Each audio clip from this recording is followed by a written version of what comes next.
Caught behind. अस्सलाम वालेकुम जी। आप देख रहे हैं कॉट बिहाइंड और मेरे साथ पाकिस्तान के साबिक कप्तान राशिद लतीफ़। और अब ये कॉट बिहाइंड नहीं है, अब मेरा ख्याल है एलपीडब्ल्यू इसका नाम रखेंगे, क्योंकि सारे वो प्लेयर हम लेके आ रहे हैं गुज़िश्ता एक माह से, जो या स्टंप हुए या एलपीडब्ल्यू हुए अपने क्रिकेटिंग करियर्स में। आज जो हमारे साथ साहब मौजूद हैं, इनको मैं कहूंगा कि पाकिस्तान डोमेस्टिक क्रिकेट जिप्सी, ये खाना बदोश थे पाकिस्तान क्रिकेट के।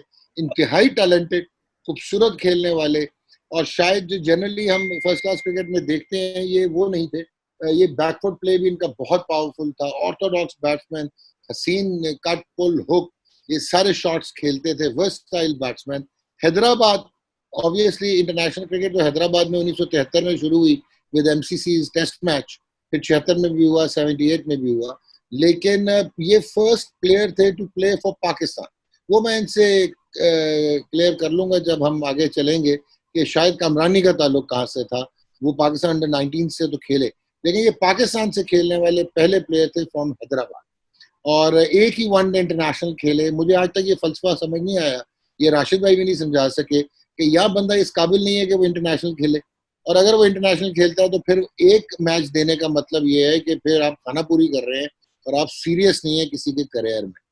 हैदराबाद से ये खेले जी क्रिकेट, ये जरी तरक्याती बैंक से खेले, ये पाकिस्तान नेशनल शिपिंग कॉर्पोरेशन से खेले, ये नेशनल बैंक से खेले, ये यूनाइटेड बैंक से खेले, एक आधा शायद मैं भूल जाऊं पब्लिक वर्क्स डिपार्टमेंट से खेले।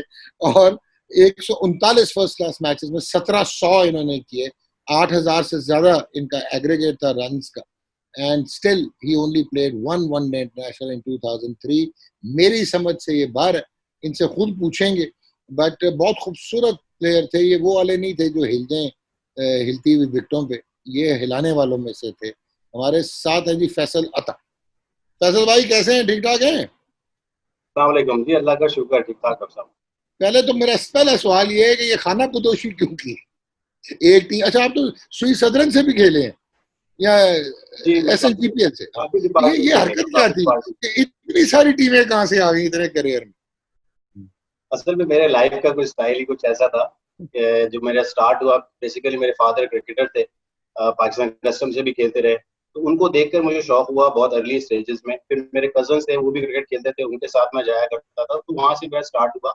तो मेरे फादर थे बलूचिस्तान पोस्ट में, तो वो हमारे पास पोस्टिंग वगैरह उनकी रहती थी, तो लाइफ मेरी शुरू से ही ऐसी थी कि कभी इधर जाना कभी उधर जाना। तो फिर मैं लाहौर शिफ्ट हो गया था अपनी नानी के पास, वहीं मेरी एजुकेशन भी रही, वहीं मैंने क्रिकेट स्टार्ट की, जिसको मैं समझता हूँ कि बेहतर क्रिकेट, क्लब क्रिकेट प्रॉपर तरीके से वहां से स्टार्ट हुआ। इसलिए फिर डिपार्टमेंट्स में भी मैं खेला, लेकिन वहाँ पे कुछ डिपार्टमेंट्स अर्ली ऑन, जैसे पीडब्ल्यूडी पहला डिपार्टमेंट था, वो बंद हो गया।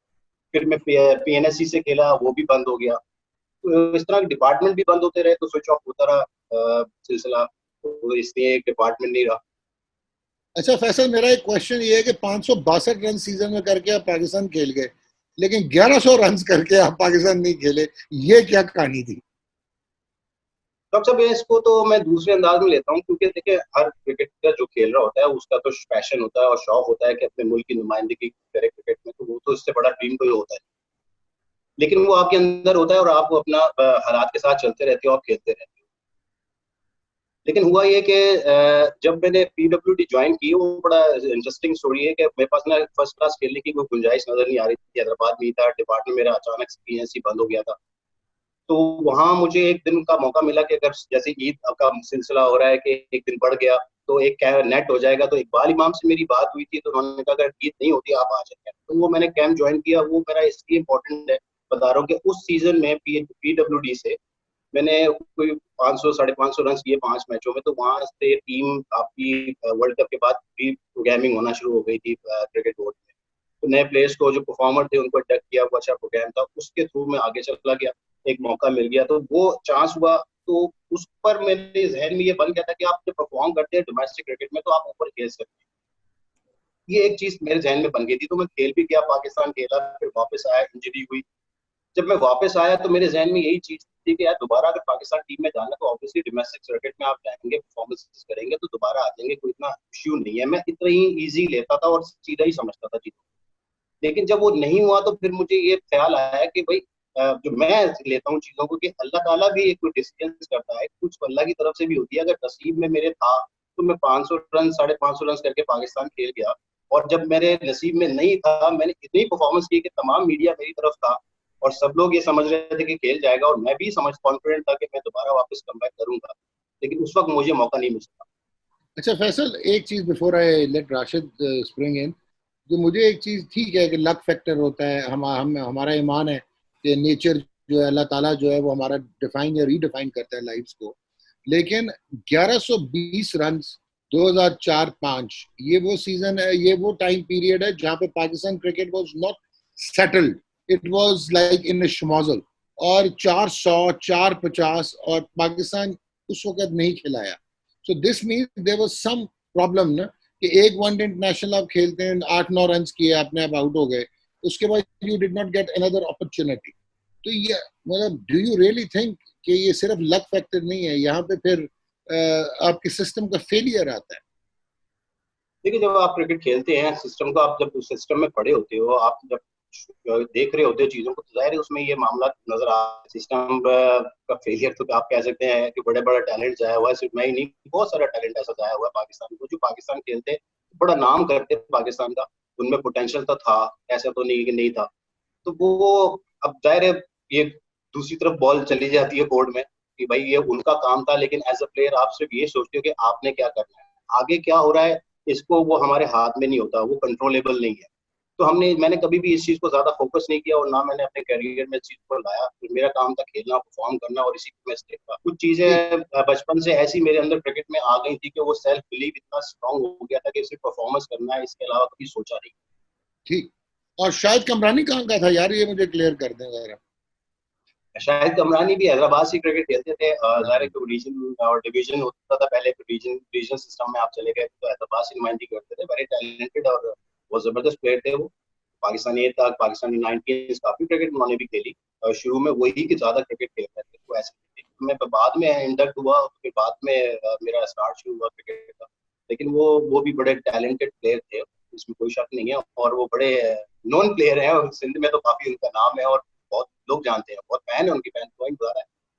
राशिद भाई, फैसल की बातें सुन के मुझे एक चीज तो पक्की पता लग गई है कि कहीं ना कहीं पीसीबी में सेंटर ऑफ एक्सेलेंस में नजर आएगा। जनाब आ जाएं आप। ये 2 साल से हैं वहाँ पे मौजूद हैं। मैं वही कह रहा हूँ ना, इतना मेच्योर माशाल्लाह, इन्होंने जिस तरीके से गेंदें बाउंस होती हुई जो छोड़ी हैं, वेल लेफ्ट किए, बहुत आला खेल रहे हैं। नहीं, बहुत तेजी से जैसे बैटिंग में इम्प्रूव किया था, तो अभी भी काफी इम्प्रूवमेंट नजर आ रही है, डे बाय डे इम्प्रूवमेंट है।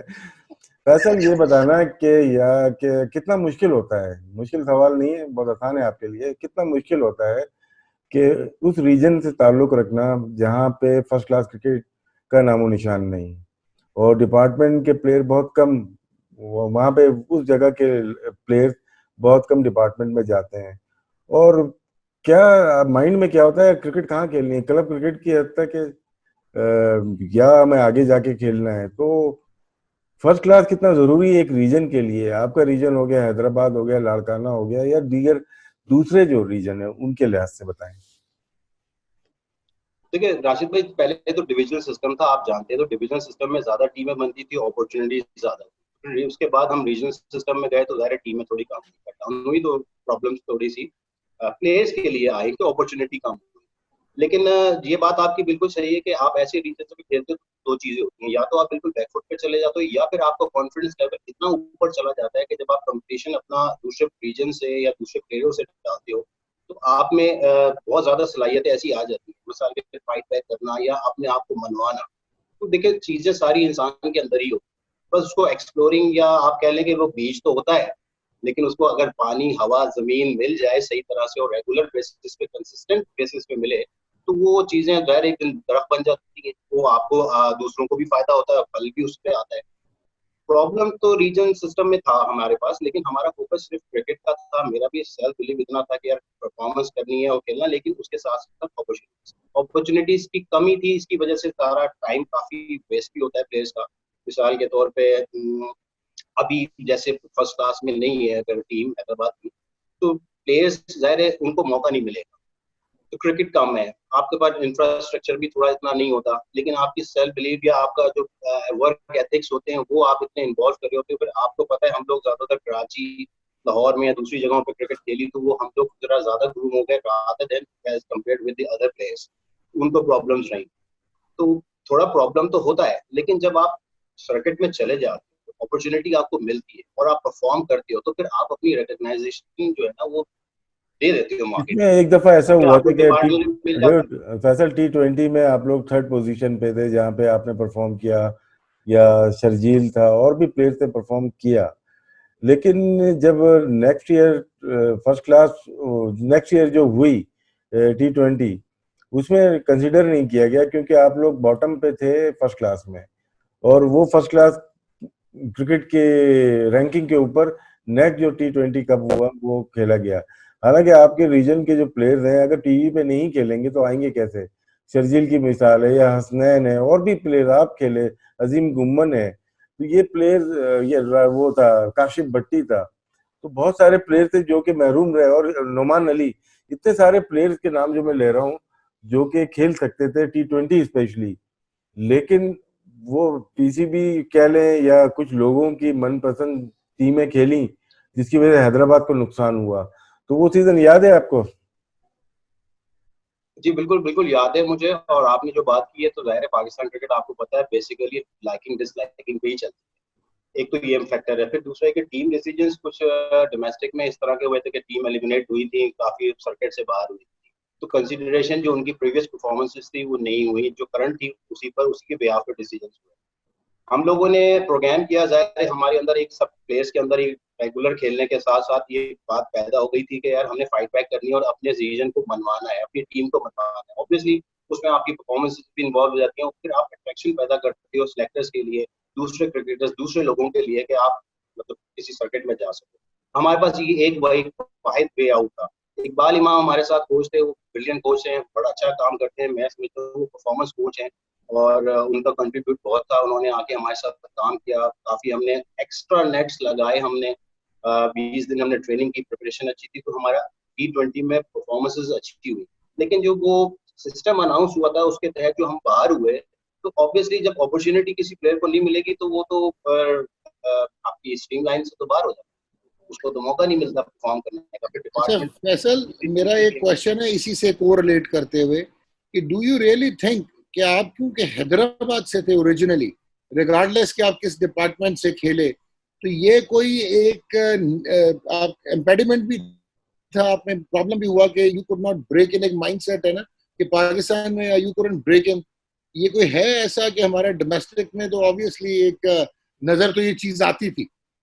अब मुझे भी कुछ 30-35 साल तो हो ही गए डोमेस्टिक का में की मेंटालिटी समझते हो। डू यू थिंक ये बीइंग फ्रॉम हैदराबाद अनटिल आके शर्जील ने आके, क्योंकि वो पावर हिटिंग करता था, वाव वाव फैक्टर हुआ, तो वो शायद एक्सेप्टेंस जल्दी हो गई शर्जील की। But do you really think ये एक एलिमेंट था बीइंग फ्रॉम हैदराबाद? अगर कराची से होता और लेकिन फैसल अतर होता तो शायद वो बहुत ज्यादा पाकिस्तान से खेलता। नहीं देखें, अगर मैंने पाकिस्तान खेला तो मैं यहीं से खेला हूँ, ये मेरा तो स्ट्रॉन्ग बिलीफ था और मैं यहीं से खेल गया। मुझे सब लोग यही कहते थे कि आप कहीं लाहौर चले जाओ, कराची चले जाओ, जहाँ क्रिकेटिंग माहौल है वहां से खेलोगे, लेकिन मेरा ये बिलीफ था कि अगर मुझे क्रिकेट खेलनी है और जाहिर है अल्लाह की तरफ से मुझे हुई और मेरा पैशन इतना हुआ तो मैं यहीं से खेलूंगा। तो मुझे ये चीजें तोड़नी है और यहीं रहना है, और एक चीज को जो एक इंट्रेंस है ना वो तोड़नी, ताकि आने वाले के लिए भी आसानी हो और उनको पाथवे मिले। लेकिन आपकी ये बात कुछ हद तक सही है, लेकिन जब आप जीतना शुरू कर देते हो और आप अपने आप को मोल्ड करते हो, आप दूसरी चीजों की तरफ नहीं जाते, डिस्ट्रैक्शन की तरफ नहीं जाते, आप सिर्फ ये देखते हो कि आपने क्या करना है। तो जब आप अपना अच्छा काम कर लेते हो तो डेफिनेटली चीजें आपकी तरफ अराउंड आपकी तरफ आ जाती हैं, अट्रैक्ट हो जाती हैं।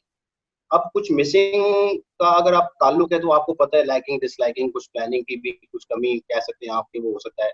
जो आपने बात की माइंडसेट का, तो आप देखिए डोमेस्टिक क्रिकेट इतने अरसे तक खेलते हैं, हमने ये देखा कि कोचेज या दूसरे लोगों के साथ काम करके मेंटल एक्सपेक्ट्स जो है, जब मैंने ये कोचिंग कोर्सेज किए तो मैं बड़ा सरप्राइज हुआ। पीसीबी से मैंने कोर्सेज किए तो मैं बड़ा सरप्राइज हुआ कि जो कुछ हम पढ़ रहे हैं ये इम्प्लीमेंटेशन हमारी क्रिकेट में नहीं थी। यानी कि एक मेंटल कॉर्नर जो आपका है, मेंटल टफनेस जो है, वो तो आपको कहीं से मिलती नहीं है। आपके कुछ लोग ऐसे होते हैं जो परफॉर्मेंस एनहांसर होते हैं, लोग जो अप्रिशिएट करते हैं, मोटिवेट करते हैं। इससे ज्यादा टेक्निकल वर्क कर ले आप या टेक्निकल वर्क कर ले तो इतना ज्यादा इन्वॉल्वमेंट होता नहीं, due to some other reasons कह लें कि इतना टाइम नहीं होता, हमें 2-3 दिन के बाद ही मैचेस खेलना होते हैं। फिर कंटिन्यू मैचेस पे मैचेस खेले होते हैं, तो आफ्टर द सीजन इवेल्युएट, ये मैं इसलिए थोड़ा सा लकी ज्यादा रहा, मैं ही समझता हूँ अपने आप को, कि मैं जो अर्ली स्टेजेस में डिपार्टमेंट खेला उसमें इकबाल इमाम, उमर रशीद, मोहम्मद रमजान, मुतिशम रशीद, ये कुछ ऐसे प्लेयर्स मेरे पास लकीली थे कि इन्होंने, हम यंग थे, इन्होंने जिस तरह हमें गाइड किया ड्यूरिंग द क्रिकेट, क्योंकि सीनियर होते थे, फिर हमारे पास 4 गेस्ट प्लेयर्स भी आया करते थे, उनसे जो हमें लर्निंग प्रोसेस हुआ ड्यूरिंग द मैचेस, वो बड़ा इफेक्टिव रहा मेरे लिए। और जाहिर है फिर वो चेंज तो आपने दूसरों को नहीं, अपने आप को करना होता है, तभी रिजल्ट्स आते हैं, आपको पता है। अच्छा, फैसल एक मेरा जी पूछे, आप पूछे हाँ, राशिद। फैसल अगर हम देखें 90s या उससे 90s और उससे पहले देखें तो हर दौर में हैदराबाद रीजन के पाकिस्तान अंडर 19 जरूर रिप्रेजेंट किया, चाहे वो आबिद पीरजादा हो, चाहे आमिर अली हो, या उसके बाद आप लोग हो जाएं, और अभी भी हम देखें एक लास्ट आगा जावेद भी था ना इनका, या वो सक्कर का था? डॉक्टर देखे ना, बड़े बात कर अच्छा, रहे हैं, फिर चले आप बीच आगे, में चले आए। आगे, चले तो मैं कर लूं, फिर आप आ जाइएगा। आगा को भी प्रोग्राम में लेना है, पता है आपको। अच्छा, तो उसमें अब आजकल अगर हम देखते हैं अंडर 16 हो जाए, अंडर 19 हो जाए, हैदराबाद के 3-4 लड़के 16 में या 20 में होते हैं, लेकिन जब हम बड़ी क्रिकेट में आ रहे हैं मिसिंग हो रहे हैं। सेम चीज कराची के साथ भी आप देख लें, या साउथ रीजन के साथ, साउथ साउथ पंजाब के साथ भी यही है, क्योंकि ये बड़े परफॉर्मर होते हैं जूनियर लेवल पे। खैर, साउथ पंजाब हो जाए या कराची, इसको रहने दें। आप हैदराबाद के बताएं कि बहुत प्लेयर आते हैं जो अंडर 19 लेवल पे रिप्रेजेंट करते हैं, उसके बाद नजर नहीं आ रहे। क्या वजूहत हो सकती है उसकी? देखिए, बेसिकली तो ये देखेंगे, हैदराबाद एक मीडियम पेस का शहर है, इधर जो है आपकी लाइफ बहुत ज्यादा इन्वॉल्व भी होती है दूसरी चीजों में, तो लड़कों का फोकस और जो पैशन है क्रिकेट के लिए वो बहुत ज्यादा है। तो मैंने जो नोट किया कि वो ऐसे छोटे इलाकों में क्रिकेट का पैशन ज्यादा होता है, rather as compare with facilities थोड़ी सी कम, लेकिन लोगों के अंदर वो जज्बा और खेलने का शौक मैं समझता हूँ कि ज्यादा होता है। अब जो खेलने का ना मसला है कि देखिए, जूनियर लेवल पे टैलेंट तो आता है, आप ट्रेनिंग करते हो, पॉलिश हो जाती हो, डिस्ट्रैक्शन हमारी वहां पे खत्म नहीं हो पाती, या पाथवे हमें मिल नहीं पाता। अंडर 19 के बाद आपको पता है गैप होता है, या तो लड़का डिपार्टमेंट में चला जाता है जो था पहले, या फिर किसी भी रीजन में सेटल्ड हो जाता है। अगर नहीं होता इन दोनों जगह पे, तो वो लड़का मिस होता है, और उसकी मॉनिटरिंग या उसका पूरा डेटा हमारे पास मौजूद होता नहीं है। अब मैं आपसे बात करूं, अगर एनसीए में, हम एनसीए की तरफ भी चले जाए, तो कुछ जिम्मेदारी दूसरों की भी है जो जिनको लेनी चाहिए थी, और उसको मॉनिटर करना चाहिए था कि एक सिस्टम, एक मेन स्ट्रीम लाइन में लेके आना था लड़कों को, पुरानी वाली कि पुरानी टैलेंट पुरानी वाली एनसीए, अभी वाली नहीं। की पहले की। अभी तो देखें, काफी कोशिशें हो रही हैं, काफी बेहतर तरीके से उनकी उम्मीद है, और मैं दुआ को भी हूँ कि जाहिर है पाकिस्तान है, हमारा मुल्क है, हम उसकी बात कर रहे हैं, पहले पाकिस्तान है फिर हम सब हैं। तो उम्मीद है और दुआ है कि ये चीजें सारी बेहतर तरीके से तरफ जा रही हैं, डायरेक्शन भी बेहतर है, इंटेंशंस भी बहुत बेहतर हैं, क्लियर नजर आ रही है। डॉग होपफुली डॉग कुछ का इसमें डॉग बेहतर रिजल्ट्स का देखें। डॉग का मुश्किल सवाल आ रहा है अब। हाँ, मेरे 2 सवाल हैं। एक, मुझे ये बताएं, ये राशिद ने जो बात की कि एक तो हमने जनरली पाकिस्तान में ये टेंडेंसी देखी है कि पाकिस्तान में अंडर 19 में प्रोलिफिक प्लेयर्स जो है वो आगे कहीं गायब हो जाते हैं, और बीच में एक मिसिंग लिंक नजर आता है जो पाकिस्तान को रिप्रेजेंट उस तरह रेगुलरिटी से नहीं करते। हैदराबाद में की इनिशियल बिगिनिंग थी, जो माइंडसेट था क्रिकेट, पगाड़ो ही लेके आई बेसिकली, और एस्टेब्लिश की सिंध क्रिकेट एसोसिएशन, खुद भी खेल गए। तो वो मेंटालिटी आपकी कहीं रिफ्लेक्ट होती थी आपके क्लब सिस्टम्स में कि फ्यूडलिस्टिक माइंडसेट के ये उसका क्लब है, ये उसका क्लब है? कोई ये रीजन तो नहीं है कि आगे सीनियर हैदराबाद टीम कभी भी चल नहीं पाई और दबी रही, या स्ट्रक्चरल डेफिशिएंसीज थी कि सिंध में पोर्शन कम मिलता था, हमें चांसेस कम मिलते थे? ये जरा मुझे समझाया फैसल। चांसेस की कमी आप कह सकते हैं कि चांसेस की कमी सिंध में जाहिर कम थी, कि कराची आप कह लें या दूसरे बड़े रीजन्स कह लें, वो ज्यादा वेल स्टेब्लिश थे as compare with Hyderabad region. लेकिन टैलेंट तो वो हर जगह है पाकिस्तान में, उसकी तो कोई लिमिट्स नहीं है, कोई बाउंड्रीज नहीं है। लेकिन वो जो आप सिस्टम की बात कर रहे हैं कि कुछ फैसिलिटीज का मामला था, फैसिलिटीज की प्रॉब्लम हुई, कुछ ग्रूमिंग जो प्लेयर्स की थी वो जिस अंदाज में होना चाहिए थी, तो जाहिर है कि वो नहीं हुई। हमारे पास टेक्निकल स्टाफ या क्रिकेटर्स, जैसे मैं पहला बंदा हूँ जो हैदराबाद से पाकिस्तान खेल गया, तो जो क्रिकेट एक्सपीरियंस हुआ वो मजीद शेयर करना था यंगस्टर्स में, या और लड़के अगर ज्यादा खेलते तो वो ज्यादा शेयर होता इन द ग्राउंड। जो ऑफिशियली कह लें तो वो इतना आ नहीं सका, क्योंकि ज़ाहिर है इतना क्रिकेट एक्सपीरियंस नहीं था। जो आप क्रिकेट चला रहे होते हो तो या तो आप बहुत ज़्यादा एक्सपीरियंस। मैनेजमेंट कैसी थी वहां पे, मैनेजमेंट कैसी थी क्लब क्रिकेट और आपके टूर्नामेंट्स, और माइंडसेट क्या था? Hyderabad cricket division cricket association के जो बंदे थे उनका क्या माइंडसेट वाज, क्या देखिए हाँ। देखिए उसको तो सिंपल होता है कि वो क्रिकेट कराते हैं, उनका काम है क्रिकेट कराना। ठीक है, शुरू में जब हम लोग मैं हैदराबाद में जब स्टार्ट था मेरा क्लब क्रिकेट में मेरी बड़ी परफॉर्मेंसेस थी, क्योंकि शुरू से ही मैं फैमिली मेरी क्रिकेट से मेरा ताल्लुक रहा, तो वो बिल्ट इन हो गई थी और बिलीव करता रहा, और मैं जहाँ जहाँ खेलता रहा मुझे एप्रिसिएशन बहुत मिली। जब एप्रिसिएशन मिली और आपके पास रास्ते मिले खेलने के लिए, तो फिर जाहिर है आपके अंदर सेल्फ बिलीव और बढ़ना शुरू हो जाता है और आप समझने लगते हो कि यार आप आगे चल के काम करोगे। तो ये सबके साथ हुआ। कुछ प्रॉब्लम्स थी हमारे हैदराबाद में, अभी भी थी और अभी भी हैं, कि फैसिलिटीज का या इंफ्रास्ट्रक्चर का थोड़ा सा मामला है, लेकिन लड़के इंडिविजुअलाइज होकर प्रैक्टिसेस करते हैं। क्लब क्रिकेट बड़ी कम्पिटेटिव थी अर्ली ऑन, जब तक होती रही। उसके बाद एक दौर ऐसा आया कि क्लब क्रिकेट खत्म ही हो गई।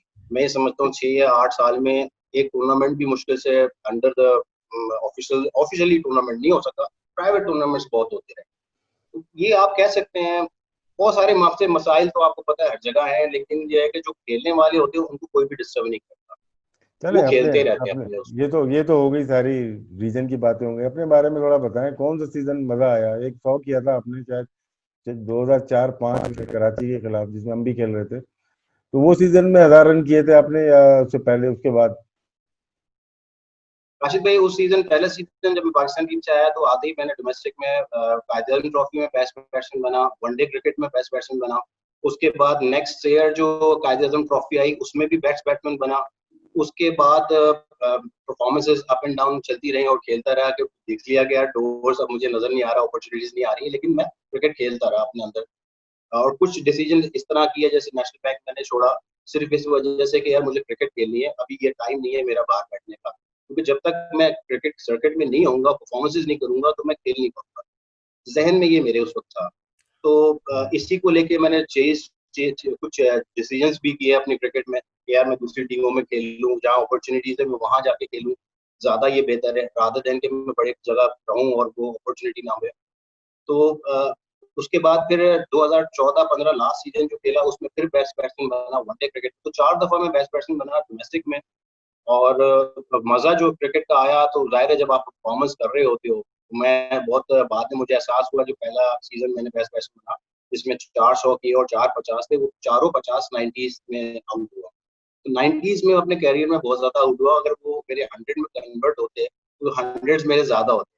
तो सेल्फ हम्म। सेटिस्फेक्शन भी एक इंसान को होती है कि यार आपने क्या किया। अब जब हम क्रिकेट छोड़ जाते हैं तो अब आपके रिकॉर्ड्स आपको बता रहे होते हैं कि आपने क्रिकेट में क्या किया। वो एक तरह से एक आपके लिए एक अच्छा साइन ही होता है। फैसल, आखिरी सीजन जो खेला उसमें फाइनल में खेली थी हैदराबाद, उसमें पीआईए के खिलाफ भी 100 किया और भी टीम्स के खिलाफ। तो वो लास्ट सीजन क्यों साबित हुआ? वो लास्ट सीजन इसलिए साबित हुआ कि उसके नेक्स्ट सीजन में मैंने क्रिकेट खेली, तो वो स्टार्ट हमारा जाहिर कासिम से था सीजन का। हमें तीसरे मैच में मेरे बॉल लग गई थी हाथ में, बिलावल भट्टी का बॉल लगा था, तो मेरा फ्रैक्चर हो गया था, हाथ टूट गया था। उसके बाद मैं जाहिर सर्जरी कराना पड़ी, क्योंकि सेट नहीं हुआ, एलना बोन मेरी बिल्कुल ज्यादा टूट गई थी। तो सर्जरी के बाद मैंने कोशिश की कि भाई अंदर आ जाऊं, टाइम तो ऐसा नहीं था कि वापस के पीएसएल में या पाकिस्तान टीम में चांस मिलेगा, लेकिन क्रिकेट खेलते रहे, क्योंकि मैं वहाँ दुबई में भी क्रिकेट काफी खेलता रहा। तो उसके बाद मैंने क्रिकेट खेली, लेकिन जब क्रिकेट से हैदराबाद मेरे इस इंजरी से हैदराबाद टीम फर्स्ट क्लास से बाहर हुई, तो फिर कोई ऑप्शन मुझे नजर नहीं आ रही थी क्रिकेट खेलने की। तो वो तो अल्लाह का शुक्र है कि वो पीसीबी के कोर्सेज किए हुए थे, लेवल 2 फिर लेवल 3 भी कर लिया था। तो तो मेरा जहन डिफरेंट तरफ चला गया कि यार अगर जो कुछ मुझसे नहीं हुआ, तो व्हाई नॉट कि मैं ये चीजें कर कर मैं अपने दूसरे क्रिकेटर्स की हेल्प आउट कर सकूं, क्योंकि आफ्टर ऑल अगर वो आगे बढ़ जाते हैं तो वो सिर्फ पाकिस्तान को करेंगे और पाकिस्तान का ही नाम रोशन करेंगे। तो ये मेरा एक अंदर से टर्न आया, तो फिर मैंने कहा बिल्कुल अब ये क्रिकेट की जरूरत नहीं है खेलने की, अब मैं दूसरों को हेल्प आउट करूँ उनके करियर में, कि उनका करियर बने, वो स्ट्रांग बने, ताकि पाकिस्तान की टीम स्ट्रांग। अच्छा इसलिए फैसल, बिल्कुल ही जहन चेंज हो गया। फैसल इसी को आगे बढ़ाते हुए डन कि आपका माइंडसेट आ गया, यू वर, अभी loads of cricket was left in you, लेकिन आप एक डिसीजन ले गए कि मैं कोचिंग करूंगा और अब दूसरा करियर जो है दूसरी मेन स्ट्रीम में आएंगे। Done, we wish you all the best. लेकिन बिलाल राणा एक बड़े क्रिटिक किस्म के प्लेयर हैं और बड़े सीजन प्लेयर हैं। उनका ये ख्याल है कि आपने कोई 137 किया था भावलपुर में, जहाँ पे वो गारे पे मैच खिला देते हैं, शायद PWD की तरफ से। एंड ही थिंक्स कि you were one of the फाइनर batsman जो कि साउथ से आया था, and you should have played regularly for Pakistan, चाहे स्पिन था या चाहे फास्ट बॉलिंग। अब मुझे ये जस्टिफाई करके दो कि where did you miss out? We have to देखें, ये जिस आप कोचिंग का कह रहे हैं ना, लोगों के लिए आगे भी हमने ये भी तो बताना है ना कि यार ये फैक्टर्स भी हैं, इनको भी केटर करो if you want to progress. It's not only your skill and performance. देखिए, जब मैं बहुत ज्यादा परफॉर्मेंसेस कर रहा था, मेरा फोकस वही था, लेकिन एक चीज वहां से अगेंस्ट आई। वो एक जुमला ऐसा आया कि यार ये पीछे की बॉल पे हल्का है, डरता है। जबकि मैं कंसिस्टेंट परफॉर्मेंस कर रहा था और बहुत ज्यादा हाई परफॉर्मेंसेस कर रहा था, तो मेरे जो साथ के खेलने वाले लड़के थे और टीममेट्स थे और ऑफिशियल्स थे, वो ये कहते थे यार हमें समझ नहीं आया कि ये बात क्यों की गई। तुम तो जिस तरह खेल रहे हो तो हमें तो कहीं कोई फ्लॉ नजर नहीं आता। मैंने कहा यार वो उनका मसला है, मुझे भी इस बात का बहुत दुख हुआ था कि यार आप अगर टीम में नहीं खिलाना तो आप बेशक ना खिलाओ, लेकिन इस तरह के स्टेटमेंट देने से तो मेरे ख्याल में ज्यादा डेंट लगेगा मेरी क्रिकेट को। कोई बात नहीं, अगर पाकिस्तान नहीं खेल रहा, जो लड़के खेल रहे हैं वो भी अच्छे ही है, वो बुरे नहीं है, लेकिन ये बात करके रीजन देना, ये मेरे लिए बहुत ज्यादा शॉकिंग था ये स्टेटमेंट। और एक किसी ऑफिशियल का था, मैं नाम नहीं बताऊंगा, वो बिल्कुल ताल्लुक था उनका क्रिकेट से और वो नहीं, लेकिन उसमें थे भी। फैसल आपके बारे में तो मशहूर था कि आप पीछे का गेंद अच्छा खेलते हो। आपके बारे में तो ये मशहूर था, ये तो काउंटर आर्गुमेंट है कि आप पीछे का गेंद अच्छा खेलते थे उस जमाने में जब बाकी देखिए, इसको मैंने स्पेसिफिकली फोकस किया था जब मेरी सईद भाई से मुलाकात हुई थी, सईद अनवर से।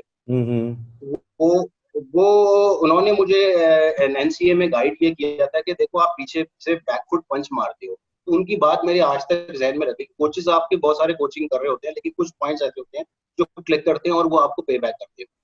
उन्होंने ये बोला कि यार आप पीछे पंच मारने के बजाय आप पूरा कट मारो, क्योंकि आपको पता है सईद भाई तो कट के तो किंग थे वो। उन्होंने कट की तरफ लेके गए, फिर आमिर आमिर सोहेल और सईद भाई, ये कुछ लोग ऐसे मिले, राशिद भाई इवन मुझे में यही उन्होंने समझाया कि देखो पीछे का गेंद आपको बहुत स्ट्रांग होना पड़ेगा अगर ऊपर क्रिकेट खेलनी, ऊपर की क्रिकेट है ही पीछे। तो जाहिर है फिर फोकस मेरा सारा उस तरफ चला गया था। लेकिन ये जो स्टेटमेंट आई थी ये तो मेरे हेल्पिंग हैंड था, लेकिन जो स्टेटमेंट आई ना वो एक ऐसी आई थी कि जिससे मैं बहुत ज्यादा डिसअपॉइंट हुआ। मेरे मरूम तस्लीम आरिफ भाई से भी मेरी बात हुई, मैं नेशनल बैंक में खेलता था। उन्होंने कहा यार ये नहीं उनको करना चाहिए था, अगर आपको नहीं खिलाना तो कोई मसला नहीं था, आप नहीं खिलाते, लेकिन इस तरह के स्टेटमेंट्स ये मुनासिब नहीं होते। तो कुछ तो बस वो एक हर्टिंग कह लें कि आप बहुत ज्यादा था मेरे लिए। उसके अलावा इतना हर्टिंग मुझे ये नहीं हुआ कि मैं पाकिस्तान ज्यादा नहीं खेल सका। शौक तो जाहिर है बहुत होता है, लेकिन ये इसको मैं इसी तरह समझता हूँ कि अगर अल्लाह की तरफ से नहीं था मेरे लिए नसीब में, इसलिए मैं नहीं खेल पाया, वरना कोई रोक नहीं सकता था। क्योंकि जब मैं 550 रन करके खेल सकता हूँ, जब कोई मानने को तैयार नहीं था और जब पूरी दुनिया कह रही थी कि ये खेलेगा और उस वक्त मैं नहीं खेला, तो मैं समझ गया था कि कुछ चीजें नसीब से भी होती हैं। आपको उस पर जरा कॉन्फिडेंट होना चाहिए और शाकिर भी होना चाहिए। नहीं ठीक कोशिशें है, तो हर बिल्कुल प्लेयर करता नहीं, ये चीजें तो होती आई हैं। हमारी नईमुद्दीन से बात हुई और बहुत सारे प्लेयर्स थे, क्योंकि अपनी आपकी टीम के आपके करीब के लोग होते जो कि ऐसी बातें कर देते हैं, क्योंकि वो सिक्योर नहीं होते अपनी टीम में। खैर ये अभी की बात नहीं है, आपके साथ नहीं है, और हमारे जमाने में भी है। तो मैं तो वैसे ही पीछे की बॉल को हल्का था, लेकिन हल्के का मतलब है कि उसको छुपाना पड़ता है। मैं छुपा गया। मैंने जिंदगी में 2 पुल मारे हैं जिंदगी में, एक सीमेंट विकेट पे और एक कटली एम्ब्रोस को, उसके बाद छोड़ते ही चला गया। तो हल्के बहुत सारे प्लेयर होते हैं, बहुत सारे प्लेयर। सलीम यूसुफ के बारे में बोला जाता था यार ये बाउंसर पे हल्का है डोमेस्टिक में, और जब इंटरनेशनल में आया, जब एक्सपोज किया अपने आप को, उसने एक्सप्लोर किया, तो फास्ट बॉलर ही को मारा ना उसने। ये बहुत सारी चीजें हैं कि यार जिसको नहीं खिलाना होता है या साइड पे करना होता है, बोल देते हैं यार ये इसमें हल्का है, ये फील्डर हल्का है। सबसे आसान है, मोहम्मद यूसुफ जब टीम में आया, यूसुफ यूहाना थे, यार फील्डर हल्का है रहने दो। अब फील्डिंग पाकिस्तान में कौन से सारे जाउंटी रोड में। तो ये दूसरी जो आने वाले बच्चे अगर कोई देख रहा है, या जो डोमेस्टिक प्लेयर हैं, उनके लिए सबक है यार, इन चीजों पे ध्यान मत देना। अगर आपकी स्किल्स है, आप परफॉर्म कर रहे हैं, करें, बाकी काम सिलेक्टर्स का है कि वो सिलेक्ट करते हैं या नहीं करते। जी डॉक्टर साहब। अच्छा जी Faisal, now coming on to coaching, आप do you really want to end up the way अभी तक हमारा सिस्टम है, या कि आपके माइंड सेट में है एक्सेलेंस की भी सीखी है, मैंने हाई परफॉर्मेंस कोचिंग भी सीखनी है, मैंने एक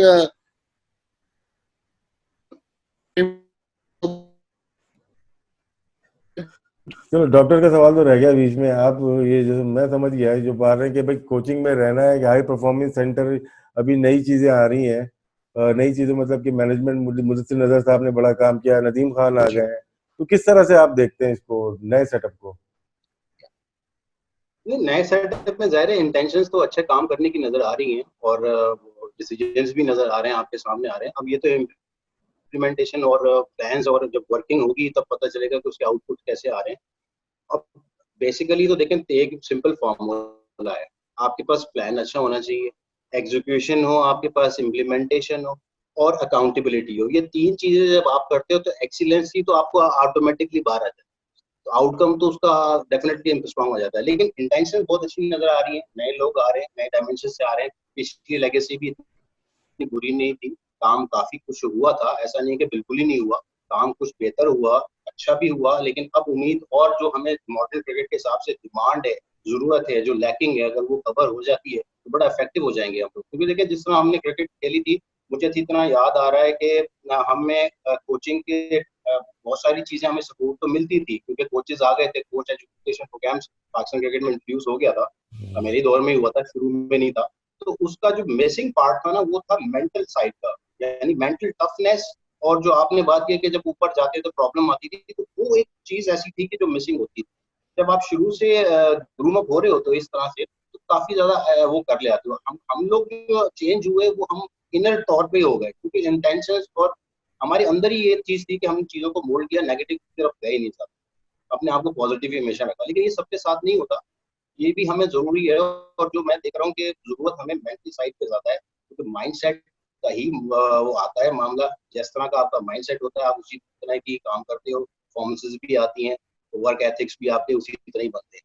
तो अब मैं बहुत होपफुल हूँ, जो नया सिस्टम चल रहा है और जो आया है, बहुत ज्यादा उम्मीद है मुझे कि काफी कुछ बेहतर हो जाएगा।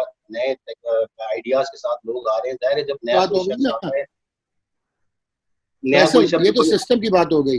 What I want to ask you is कि आप हाई परफॉर्मेंस कोचिंग में जाना चाहते हो या जेनेरिक कोचिंग में जाना चाहते हो, कि जो अंडर स्किल्ड है उनकी कोचिंग में? दोनों डिफरेंट पैराडाइम्स हैं। क्योंकि अब मुझे लग रहा है कि हम लोग इस तरह सोचना शुरू हो गए हैं कि हम भी इसको डिवाइड कर देंगे अब कोचिंग को भी, क्योंकि अगर आपके सेंटर ऑफ एक्सेलेंस वगैरह बन रहे हैं और हाई परफॉर्मेंस सेंटर, तो फैसल अतर कहाँ पे जाना चाहेगा, ग्रास रूट कोचिंग में या हाई परफॉर्मेंस सेंटर में? देखिए, मेरी इंटेंशन तो है, मुझे काम करना है, मुझे सर्व करना है अपनी कंट्री को, जो प्राइम टारगेट पहले एज अ प्लेयर भी था और एज अ कोच भी रहेगा। अब जो आपने बात की हाई परफॉर्मेंस और ग्रास रूट लेवल की, तो देखिए सबसे ज्यादा मुश्किल काम और ज्यादा काम ग्रास रूट का होता है। ये वो जगह होती है जहाँ पे आपके स्टार्ट बिल्डअप हो रहे होते हैं। तो जब अगर इनको अगर स्ट्रीमलाइन करते हैं आप, तो आप बहुत ज्यादा एक्सपेक्ट कर रहे होते हैं। यही वो वजह है कि आपका इंडिया में राहुल द्रविड़ जो है, उन्होंने रिस्पॉन्सिबिलिटी ली लोअर लेवल पे, ग्रास रूट लेवल पे, अंडर 19 लेवल पे। तो उन्हें पता था कि इसके बाद ये बिग स्टार्स यहीं से डेवलप होंगे। तो जब ऐसा कोई शख्स जिसने फेलियर देखी हो, वो ज्यादा बेहतर तरीके से गाइड कर सकता है उन लोगों को, कि उनको पता चलता है कि फेलियर और सक्सेस की वैल्यूज किस तरह आती हैं, डिफाइन सही तरह कर सकता है, और पॉप अप कैसे करना है वो बेहतर तरीके से होता है। सारा काम मेरे ख्याल में मेंटली आ जाता है, तो ज्यादा इफेक्टिव हो जाता है। तो मैं तो हर जगह ही काम करने को तैयार हूँ, मुझे कोई नहीं, क्योंकि ऊपर लेवल में तो काम सिर्फ डिस्ट्रैक्शन का है। अगर आप डिस्ट्रैक्शन खत्म कर देते हैं तो परफॉर्मेंस डेफिनेटली आ जाती है। हाई और परफॉर्मेंस का प्लान और सिंपल फॉर्मूला स्ट्रेटेजी है। है ना, वो चले तो आप काम स्ट्रेटेजी और करेंगे, प्लान और माइंडसेट है। चले आप काम तो राशिद भाई, करेंगे। देखिए, वो डॉग एक एक सिंपल फॉर्मूला है ना कि हाँ। क्या हाई परफॉर्मेंस का, मैं क्लियर करूँ, एक सिंपल फॉर्मूला है। आपके पास टैलेंट होता है, आप ट्रेनिंग मेहनत वगैरह करते हो, अगर डिस्ट्रैक्शन खत्म कर दी जाए तो डेफिनेटली कोई भी प्लेयर या कोई भी जगह वो हाई परफॉर्मेंस बन डॉग एक से जाएगी। सवाल पूछना है कि तुम काम करोगे फैसल हैदराबाद रीजन में या हैदराबाद में मोस्टली, टोटल प्रैक्टिस पिचेस कितनी है हैदराबाद में? देखिए, ग्राउंड तो हमारे पास इंटरनेशनल एक ही टेस्ट सेंटर है वो जहाँ भी से चला खेलिए। गया, वो भी चला गया। अब वो भी पीसीबी के पास चला गया, तो कितनी बड़ा टोटल मुश्किल थोड़ी हो प्रैक्टिस गया। पिचेस गिन के उंगलियों पे बता सकते हैं आप? बहुत कम डॉग ये है है, तो पॉइंट कितनी उंगली के लिखने मैं वाले, उंगलियों पे गिन सकूं? उंगलियों पे गिन सकते हो, क्योंकि 2 विकेटें थी, मुझे याद है आप लोग जब खेल रहे थे, जब इकबाल भी था, हसनैन बॉलिंग कर रहा था, शजील भी खेल रहा था।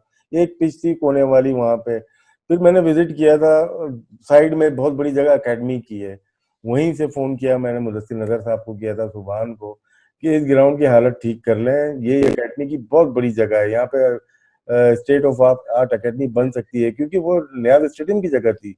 लेकिन वो पॉलिटिकल रीजन हुआ, कॉन्ट्रैक्ट कैंसिल हो गया, और वो दोबारा उन्होंने हथिया ली, अपनी सिटी गवर्नमेंट ने जगह ले ली। वो शायद अभी बातचीत चल रही है, वो वापस मिल जाएगी। जब तक आप डेवलपमेंट नहीं करेंगे कोचिंग के लिए, प्रैक्टिस के लिए, तो वो रीजन कैसे ऊपर जा सकता है? चले, ये बात हो गई। अगर मैं हैदराबाद से निकल के सक्कर तक जाता हूँ, टोटल 10 विकेटें होंगी, इंफ्रास्ट्रक्चर। टोटल 10 विकेटें होंगी। ठीक है, नवाब जी शाह उसमें उसमें नवाब शाह भी आ जाता है, उसमें दादू भी आ जाता है, उसमें लाड़काना भी आ जाता है, उसमें सक्कर भी आ जाता है, बहुत सारी जगह आ जाती है। टोटल अच्छी पिचेस शायद 10 भी ना हो, तो फिर हम कैसे प्लेयर्स प्रोड्यूस करूंगा? फिर मैं आ जाता हूँ सादकाबाद, आ जाता हूँ सादकाबाद से हम आगे जाते हैं भावल नगर, भावलपुर जाते हैं, चिचावतनी पहुंचते हैं, मुल्तान पहुंचते हैं, साउथ पंजाब पूरा देख लेते हैं, कितनी प्रैक्टिस पिचेस, कितने प्रैक्टिस जगह होंगी, या ग्राउंड कितने होंगे। जब आपके पास आधे पाकिस्तान में खेलने की जगह ही नहीं है, तो प्लेयर कहाँ से प्रोड्यूस करोगे? पहले कराची, लाहौर, हैदराबाद से प्लेयर इसलिए या रावलपिंडी से होते थे कि जगहें थी खेलने के लिए। लांडी कुरंगी, मली, नाजाबाद, ये हो गया, लाहौर में हो गया, या पिशावर में, यहाँ ग्राउंड बहुत थे, और वो खेलते ही रहते थे, और वहां से प्लेयर प्रोड्यूस हुए। लेकिन अब तो मुझे ये है कि जब तक ये फैसिलिटीज नहीं देंगे, आप जितने मर्जी कोच हायर कर लें, अब जगह ही नहीं है खेलने की। चाहे सीमेंट पिच हो, चाहे वो टर्फ पिच हो, चाहे वो जिम हो, अगर आप उसको जगह ही नहीं, सहूलियात ही नहीं प्रोवाइड करेंगे, तो प्लेयर कहाँ से आएगा? तो इस पे बात करने का मूड है आपका आगे, डायरेक्टर? असल ये राशिद ने इतनी जबरदस्त बात की कि एचआर क्या करेगा जब इंफ्रास्ट्रक्चर ही नहीं होगा। तो ये प्रॉबेबली दिस इज एग्जैक्टली मेरा भी मकसद आपसे यही पूछने का था कि आपने ग्रास रूट्स पे रहना है, तो फिर you are the one who can make a difference here. You have played for Pakistan, you are from Hyderabad, ownership भी है। तो डू यू रियली, बहुत खूबसूरत बात की राशिद ने, ये प्रेडिकमेंट है, ये हमारी रियलिटी है। ये बात है ना, देखिए डॉक्टर साहब, मैं आपको स्पेशल, ये जो हमने बातें की है ना, ये आपको सपोर्ट करने के लिए की हाँ, है। सपोर्ट, इतनी सीधी मकसद तक ही बात सपोर्ट पहुंचे, करना हाँ, है। सपोर्ट एक डॉक्यूमेंट है ना, ये भी तैयार हो रहा है कि लोगों को पता चले यार रियलिटीज हैं क्या, हमारी ग्राउंड रियलिटीज क्या है। नहीं, देखिए डॉक्टर साहब, आपने राशिद भाई बहुत अच्छी बात की, डॉक्टर साहब की बिल्कुल वैलिड बात है कि फैसिलिटीज होंगी तो चीजें काम होगा। हमें याद पड़ता है, आपको भी याद होगा कि जनरल तौकीर जिया के दौर में इंफ्रास्ट्रक्चर पे काम हुआ था और ग्राउंड्स बने थे, तो वो ग्राउंड्स बने थे, उसके बाद कोई ऐसा कोई वो नहीं हुआ। होने को तो बहुत कुछ हो सकता है, और जगहें भी हैं, चीजें भी हैं, और जो आपने बात की ये चीज मैंने फील भी की है, और मैं कोशिश भी कर रहा हूँ कि लोकल गवर्नमेंट से या गवर्नमेंट से किसी लेवल पे बात करके कोई ऐसी फैसिलिटीज को इंट्रोड्यूस करा दें कि जो तमाम लोग इसको अवेल कर सकें। लेकिन मेरी तो एक हद तक की कोशिश है, पर ये होनी चाहिए और होगी। अब देखते हैं, उम्मीद है, उम्मीद ही रखनी चाहिए, उम्मीद का दामन नहीं हाथ से छोड़ना चाहिए, तभी चीजें बेहतर होंगी। नहीं, अच्छा, बात आपकी क्योंकि सही है, मैं प्रिंसिपल बहुत। अभी अभी लास्ट ईयर ही हम लोग, क्या 1.5 साल पहले ही हम लोग हैदराबाद नवाब शाह गए थे, आप हमारे साथ थे, कामरानी था, और भी लोग थे, कराची किंग के लिए। तो वहाँ जो टैलेंट देखा, स्पेशली फास्ट बॉलिंग में, पूरे इंटीरियर सिंध में और हैदराबाद में अच्छे तगड़े बॉलर थे। और हसनैन को देखें, इनसे इनकी तरह के और भी बॉलर हमें नजर आए, लेकिन क्या है, वो फर्स्ट क्लास क्रिकेट में ही नहीं है, तो कौन देखेगा उनको? लड़काना के जो खेत में काम करते हैं लड़के, वो तगड़े हैं, सारे अच्छे बॉलर हैं, लेकिन क्या है, उनको अपॉर्चुनिटी नहीं मिलती है। तो इंटर डिस्ट्रिक्ट खेल के बदीन के खिलाफ 200 रन बना के तो हैदराबाद की टीम में आ जाते हैं, तो ये क्या चक्कर है? नहीं, ये तो खैर चक्कर आप बेहतर जानते हैं, तो ये चक्कर पुराने हैं, कोई नए नहीं है। लेकिन ये बात आपकी सही है कि जब आपके साथ कराची के इसके प्रोग्राम पे हम गए, तो थॉरली पूरा सिंध का टैलेंट और हमने देखा, सामने आया। वो आपके साथ जाने का फायदा मुझे तो ये हुआ कि सब कुछ नजर आ गया। और हम लोग जब क्रिकेट खेलते थे, तो हमारे पास एक फास्ट बॉलिंग डिपार्टमेंट वीक होता था हैदराबाद की, जब इसके लिए हम गेस्ट प्लेयर्स भी हम अक्सर कॉल किया करते थे। तो उसके बाद हमारी परफॉर्मेंसेस भी बेहतर हो जाती थी, फाइनल्स भी खेले हमने काजल ट्रॉफी में। लेकिन जब हम आपके साथ गए, तो मैं खुद सरप्राइज हुआ कि इतना टैलेंट मौजूद है, और फास्ट बॉलर इतने बेहतर अंदाज में मौजूद हैं। आपकी बात सही है, अगर फैसिलिटीज और थोड़ा सा सिस्टम या स्ट्रीमलाइन करें हम चीजों को, तो बहुत कुछ हो सकता है। और ये वो इस तरह का था कि ये बहुत ज्यादा इफेक्ट और पॉजिटिव इफेक्ट डाल सकते थे क्रिकेट में, जो मिसिंग, वो बहुत अरसे से मिसिंग था। अब ये बात करना आप बेहतर समझते हैं कि ये जिम्मेदारी जिनकी थी उनको पूरी करनी चाहिए थी, नहीं तो नहीं, जरूरत तो थी हमें फोकस करने हमें तो पैगाम देना है, बाकी जो अथॉरिटी है उनका काम है कि किस की। तरह तो से। यही है, देखिए अगर पैगाम को पॉजिटिव लेंगे तो चले बहुत कुछ आप उसमें कर फैसल, अभी आपको, अब आपको जरा लाइटर वे में, अब वाइंड अप की तरफ जाना है तो लाइटर वे में आते हैं। रोल सकते मॉडल बैट्समैन, आपका favourite batsman in your career, चाहे वो डोमेस्टिक हो चाहे वो इंटरनेशनल हो। हैं। मैचेस जो बहुत ज्यादा पसंद है वो रिकी पॉन्टिंग, आमिर शोएब, क्योंकि बहुत स्टाइलिश थे। पाकिस्तान क्रिकेट में इनसे ज्यादा स्टाइलिश तो आए नहीं कोई।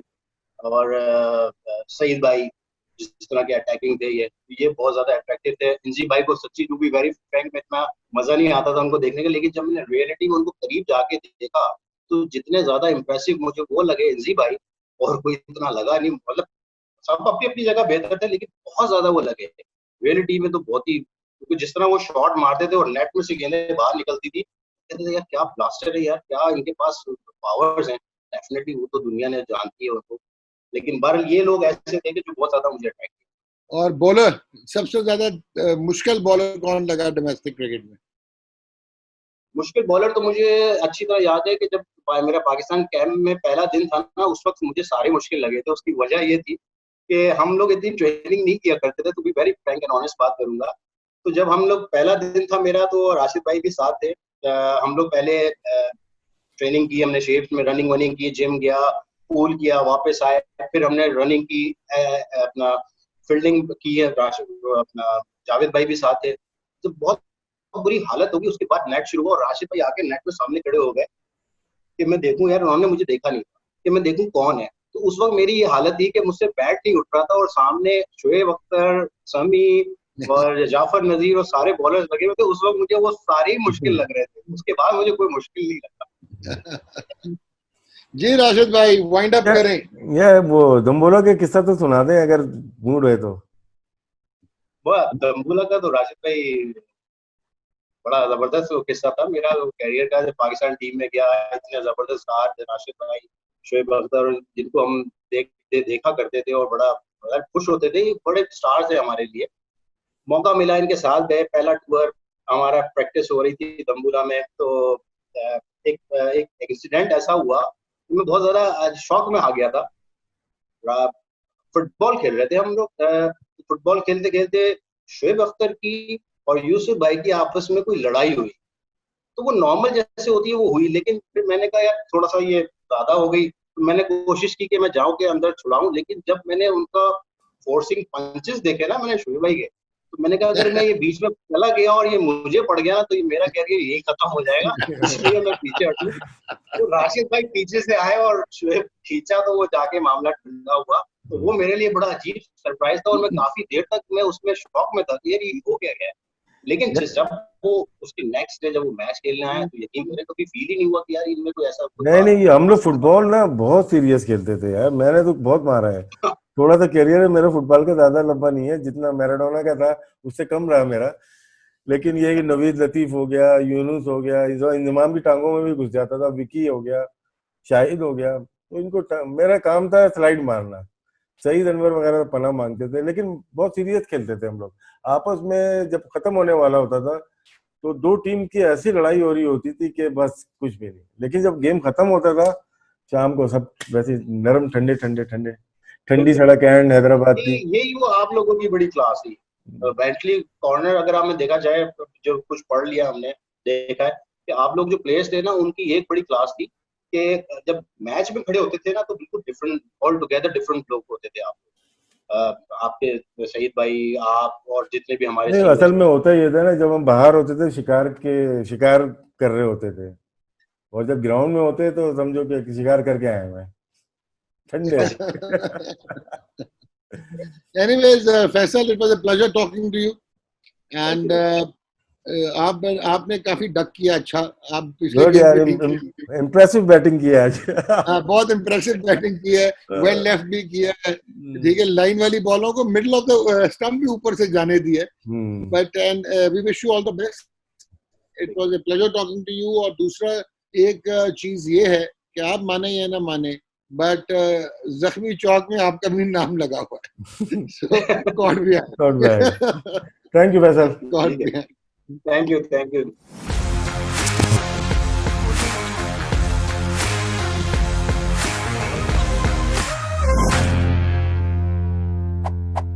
Caught behind.